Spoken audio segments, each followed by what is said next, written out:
지난 금요일은 이 땅에 6.25 전쟁이 일어난 지 71년대가 되는 날이었습니다. 동족의 가슴에 총뿌리를 겨누고 수많은 사람들이 죽어간 민족 비극의 전쟁은 우리 모두에게 큰 상처죠. 지금도 많은 이산 가족들이 있고요. 전쟁의 상흔이 여전히 남아있는 이런 상황 속에서 우리는 전쟁이 우리에게 주었던 교훈을 잊지 않고 기억하는 것이 참 중요합니다. 전쟁의 비극이 다시 반복되지 않아야 된다 하는 것이고요. 또 우리가 이 전쟁의 아픔 속에서 어떻게 이 위기의 상황들을 딛고 일어서게 됐는가 하는 것 속에서 우리는 무엇을 추구하고 무엇을 기대하면서 살아야 될 것인가 하는 것을 다시 한번 마음속에 깊이 새겨보아야 합니다. 지구상에 유일하게 남아있는 분단 국가를 살아간다라고 하는 것, 그것이 우리에게 어떤 사명, 어떤 부르심으로 다가오고 있는가, 하나님의 음성에 귀를 기울이는 우리 모두가 되실 수 있기를 바랍니다. 무엇보다도요, 우리가 한국의 그리스도인으로 살아가면서 복음 통일을 위해서 기도하는 사람들이 되어야 합니다. 복음 통일이라고 하는 말이 아직까지 좀 생소하게 들리시는 분들이 있으실 겁니다. 이 말은 남과 북이 복음으로 변화되어져서 신앙 안에서, 복음 안에서 하나 되어야만 우리가 진정한 통일을 맞이하게 될 수 있다는 것이죠. 우리가 그동안 통일에 대해서 여러 가지 논의들을 해왔습니다. 정치적인 통일, 경제적인 통일, 이념과 사상의 통일, 제도의 통일, 이런 많은 논의들을 해왔지만 사실 이런 논의들이 그렇게 효과적이지 못했다 하는 것을 우리가 경험하게 됐죠. 정치적으로, 경제적으로, 제도적으로, 이념적으로 우리가 통일이 된다 할지라도 사람이 변화되지 않으면, 사람이 하나 되지 않으면 그건 진정한 의미에서 통일이라고 할 수 없다는 것입니다. 무엇이 사람을 변화시킵니까? 교육이요? 법이? 제도가? 윤리가? 아닙니다. 사람을 바꾸는 힘은 복음에 있습니다. 남과 북의 모든 사람들이 이 복음의 능력을 경험하고 복음 안에서 우리가 새로워져야 한다는 것이죠. 그리고 원수된 것까지도 하나 되게 하시는 이 십자가의 복음이 이 나라와 이 민족 위에 든든히 서게 될 때 비로소 우리는 참된 통일의 기쁨을 맞이하게 될 것입니다. 우리가 이 소망을 가지고 복음 통일을 위해서 기도하는 믿음의 사람들이 되실 수 있기를 바랍니다. 그런데요, 우리 그리스도인들조차도 점점 이 통일에 대한 관심에서부터 멀어져 가고 있고요. 자기 자신의 문제에만 자꾸 매몰되어져 가고 있습니다. 적어도 우리가 한국 교회에서 신앙생활하고 있는 그리스도인이라고 하면 그 누구보다도 이 통일의 문제에 대해서 깊은 관심과 열정을 가져야 됩니다. 숭실대학교 안에 보면 기독교 통일 지도자 훈련센터라고 하는 곳이 있습니다. 이곳은 기독교 신앙을 바탕으로 해서 앞으로 통일된 한국 사회를 이끌어갈 수 있는 통일 전문가들을 양성하고 있는 곳입니다. 근데 재밌는 것은요, 최근 들어서 외국인 입학생들이 자꾸 늘어가고 있다는 거예요. 유럽에서, 아프리카에서, 남미에서 온 그런 외국인 신입생들이 이 학교에 들어와서 공부하고 있다고 합니다. 이분들의 간증을 들어보면 하나님께서 그들을 부르셔서 한 번도 들어보지 못하고 알지 못했던 북한 선교를 위해서, 또 한반도의 통일을 위해서 헌신하라, 이런 부르심을 받았다는 거예요. 그래서 이분들이 와서 지금 여기서 공부하면서 장차 앞으로 통일을 위해서 이들이 어떻게 쓰임 받을까 헌신하고 준비하고 있다는 것입니다. 여러분, 이게 우리에게 도전이 돼야 돼요. 우리가 해야 될 일 아닙니까? 우리가 하지 않으니까요, 하나님께서 저 바다 건너에 외국인들을 불러서 지금 이 일을 시키고 계시는 것입니다. 우리가 이 상황들을 믿음의 눈으로 바라보면서 우리가 결단해야 하는구나. 우리가 이 민족의 하나됨을 위해서, 이 땅의 통일을 위해서 믿음의 사람들로서 헌신해야 되는구나 하는 것을 우리가 깨달아야 된다라고 하는 것이죠. 앞으로 우리도 교회 차원에서 이런 여러 가지 통일 사역들을 진행해 나갈 계획입니다. 여러분 많이 기도해 주시고 함께 참여해 주시기를 바랍니다. 전쟁이 일어난 지 70년이 넘어가면서 전쟁에 대한 기억과 또 그것을 통해서 우리가 얻게 된 교훈들이 조금씩 희미해져 가고 있습니다. 우리 교회도 일부 어르신들만 직접 전쟁을 경험하신 분들이고요. 대부분의 분들이 전후 세대들이시기 때문에 전쟁에 대해서 그저 이야기를 들었을 뿐이죠. 그러다 보니까 전쟁이 이 땅에 주었던 상처가 얼마나 깊은지, 그리고 전쟁을 통해서 우리가 깨닫고 배우게 된 것이 무엇인지 우리가 자꾸만 간과해 버리는 경우들이 있습니다. 이스라엘 백성들에게서도 전쟁을 알지 못하는 세대들이 일어나게 됐다. 성경은 그런 이야기를 하고 있습니다. 여호수아가 이스라엘 백성들을 이끌고 가나안 땅에 들어가서 그 땅을 점령하지 않았습니까? 그런데 그 땅은 비어 있는 땅이 아니었습니다. 가나안 7 족속들과 그 땅의 원주민들이 이미 터를 잡고 거기 살고 있었습니다. 그래서 하나님께서는 거룩한 전쟁을 통해서 그들을 다 쫓아내게 하셨고요. 결국 그 약속의 땅을 주셨죠. 그런데 그 이후 가나안 땅에 정착하고 나서 그 이후에 태어난 세대들은 전쟁을 알지 못하는 세대들이었다 이야기하고 있습니다. 사사기 3장 1절 2절이 이렇게 말씀합니다. 여호와께서 가나안의 모든 전쟁들을 알지 못한 이스라엘을 시험하려 하시며 이스라엘 자손의 세대 중에 아직 전쟁을 알지 못하는 자들에게 그것을 가르쳐 알게 하려 하사 남겨두신 이방 민족들은 이렇게 말씀합니다. 하나님께서는 이스라엘 백성들이 거룩한 전쟁을 기억하기를 원하셨습니다. 그 과정 속에서 하나님께서 어떻게 역사하셨는지, 하나님께서 그들을 어떻게 도와주셨는지 그들이 알기를 원했습니다. 하나님은 살아계신 하나님이시고 만군의 여호와가 되셔서 악한 세력들과 맞서 싸울 때 그들에게 승리를 주시는 하나님이심을 그들이 기억하기를 원하셨던 거죠.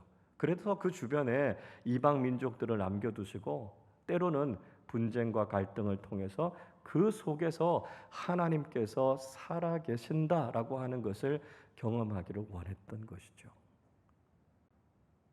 여러분, 불과 70년 전에 이 한반도를 폐허로 만들었던 전쟁이 이 땅에서 일어났습니다.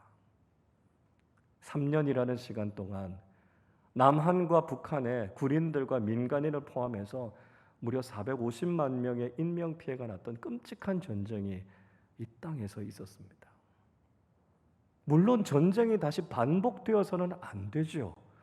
그러나 우리는 그 전쟁을 통해서 중요한 교훈을 마음에 잘 새겨야 한다는 것입니다.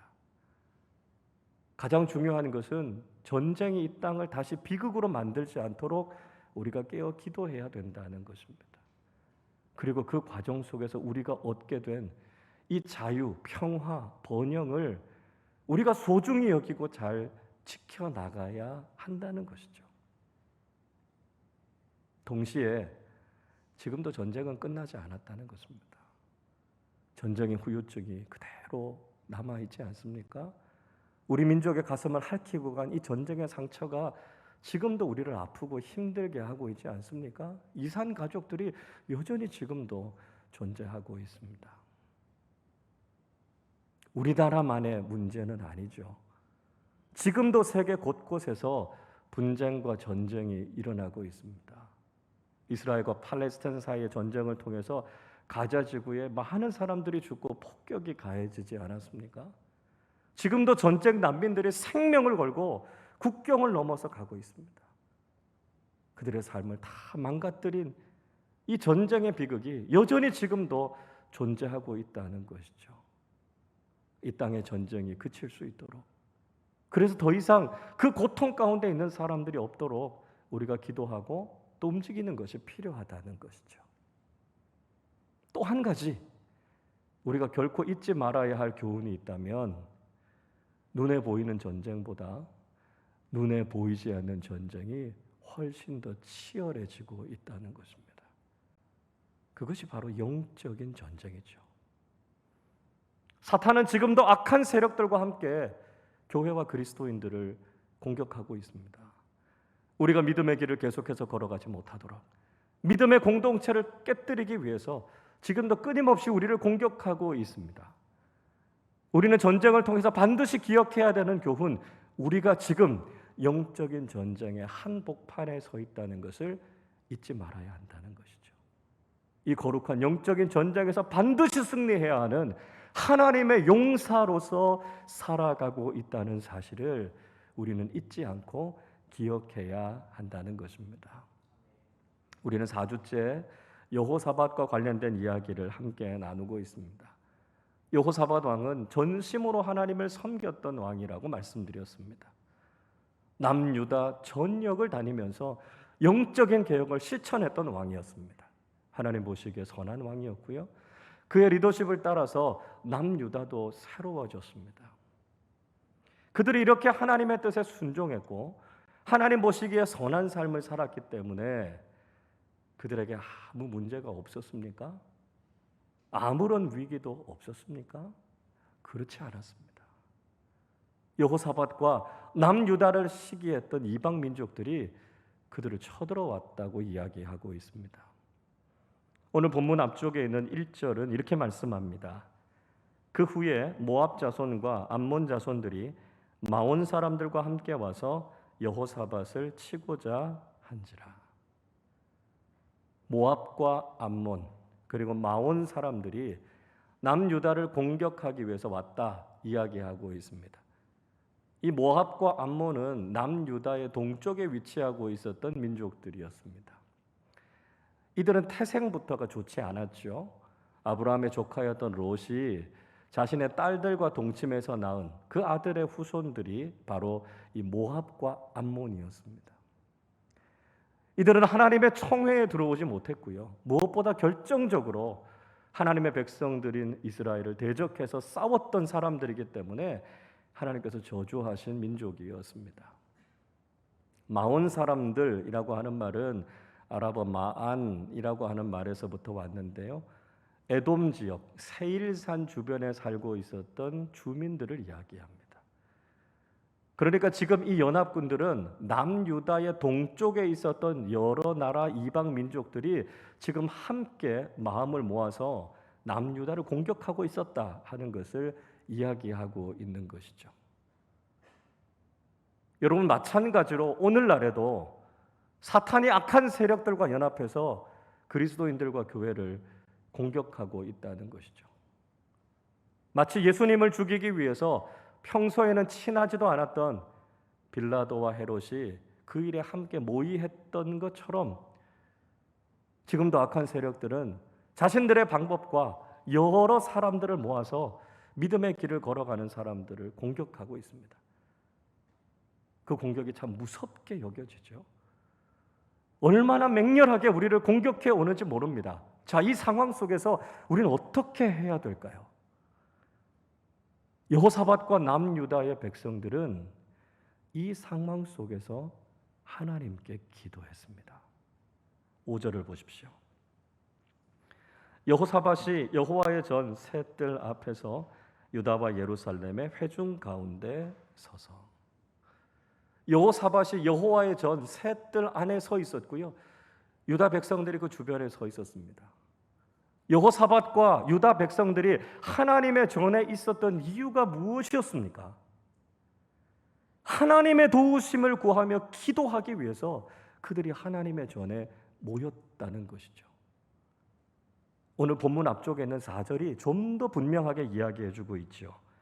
유다 사람이 여호와께 도우심을 구하려 하여 유다 모든 성읍에서 모여와서 여호와께 간구하더라. 그들이 유다의 각 성읍으로부터 모여와서 예루살렘에 모였습니다. 그리고 예루살렘 성전에서 하나님의 도우심을 구하며 하나님 앞에 간절하게 기도했다 이야기하고 있습니다. 여러분, 우리도 지금 치열한 영적인 전쟁 앞에 서 있습니다. 악한 세력들은 여러 가지 방법들을 가지고 우리의 믿음의 길을 가로막고 있습니다. 세상의 힘과 권력을 가지고, 그들이 가지고 있는 돈과 여러 가지 유혹을 가지고, 때로는 범죄로, 때로는 코로나19라고 하는 질병을 이용해서까지 우리가 믿음의 길을 걸어가지 못하게 하고 믿음의 공동체를 깨뜨리기 위해서 우리에게 도전하고 있습니다. 우리의 힘으로 맞서 싸우기에는 너무나 어려운 상황 속에 있습니다. 여러분, 우리는 지금 눈에 보이는 대상과 싸우는 것이 아니라 눈에 보이지 않는 사탄의 관계와 맞서 싸우고 있습니다.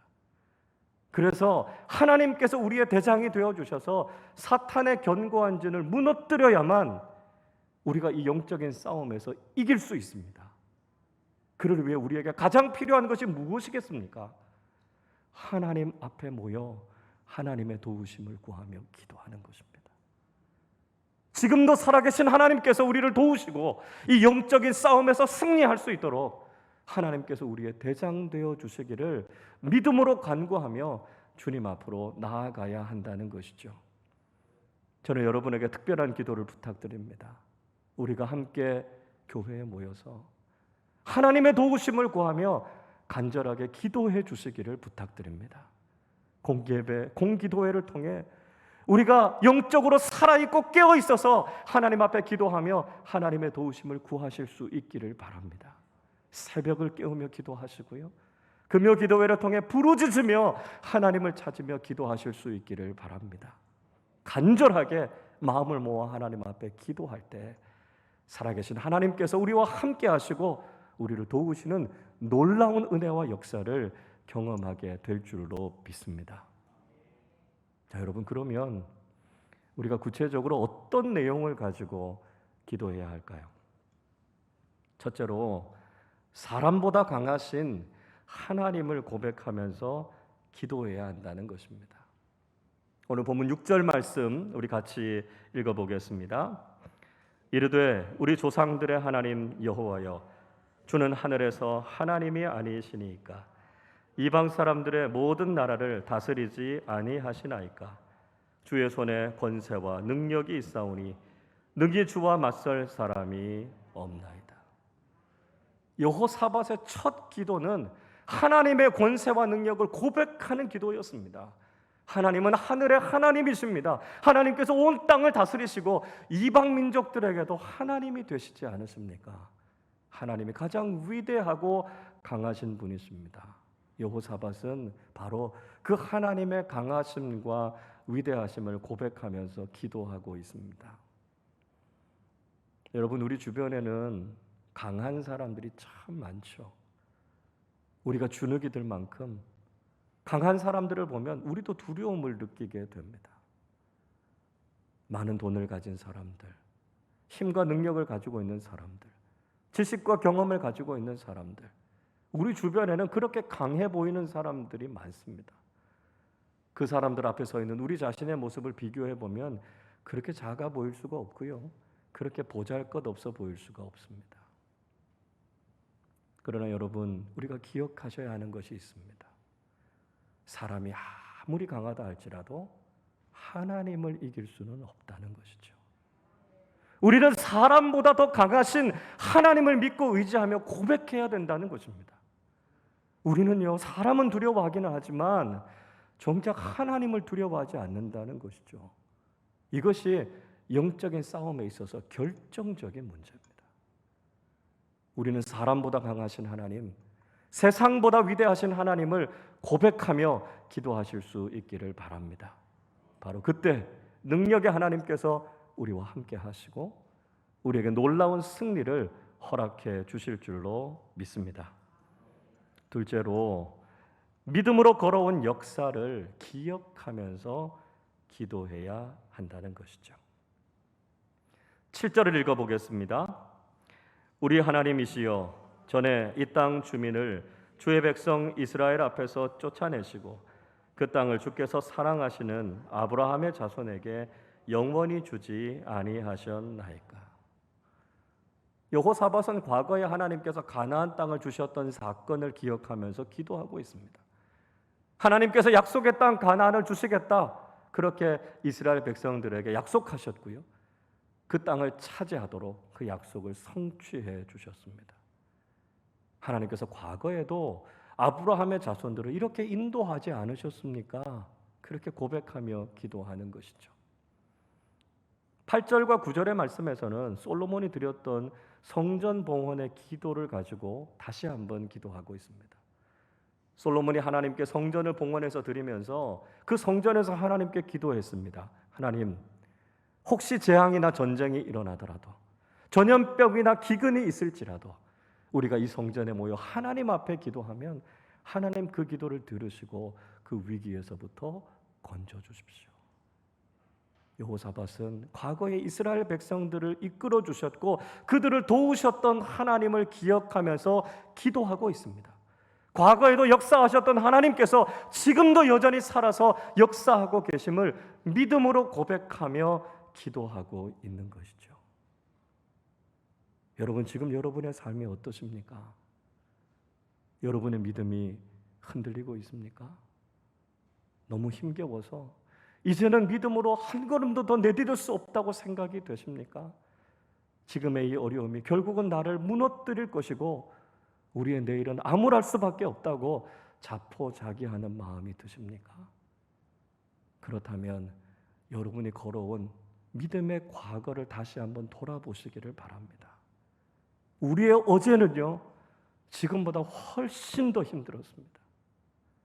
정말 죽을 것 같은 위기의 상황 속에서 이대로 우리 인생이 끝나버리는 게 아닌가, 그런 생각을 하면서 걸어왔던 시간들이 얼마나 많았습니까? 그러나 하나님께서 오늘까지 우리의 삶을 이끌어 주시고 인도해 주셨습니다. 우린 망하지 않았습니다. 우린 죽지 않았어요. 하나님께서 우리를 도와주셔서 우리는 여기까지 왔습니다. 여기까지 변치 않고 신실하게 인도해 주신 그 하나님을 믿는다면 우리가 앞으로도 믿음의 길을 변함없이 걸어가고 놀라운 믿음의 승리를 경험하게 될 줄로 믿습니다.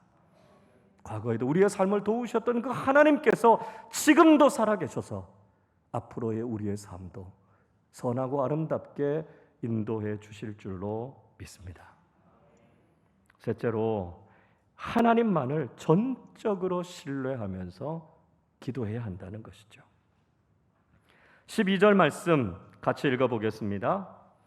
우리 하나님이여, 그들을 징벌하지 아니하시나이까? 우리를 치러 오는 이 큰 무리를 우리가 대적할 능력이 없고 어떻게 할 줄도 알지 못하옵고 오직 주만 바라보나이다 하고, 여호사밧은 지금 적들의 악한 행동에 대해서 고발하고 있습니다.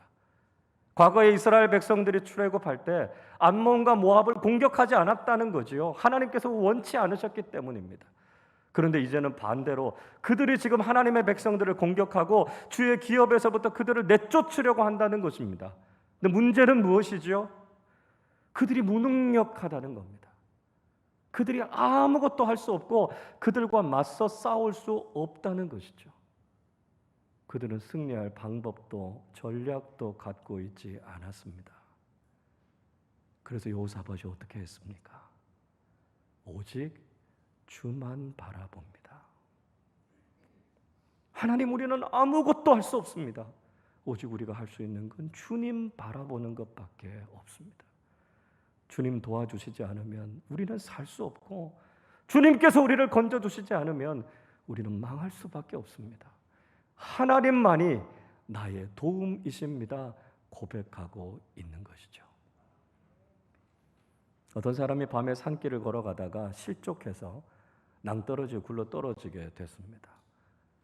다행히 그래도 절벽을 비집고 나온 나뭇가지가 하나 있어서 그거 붙잡고 견디고 있었습니다. 근데 팔에 자꾸 힘이 빠지죠.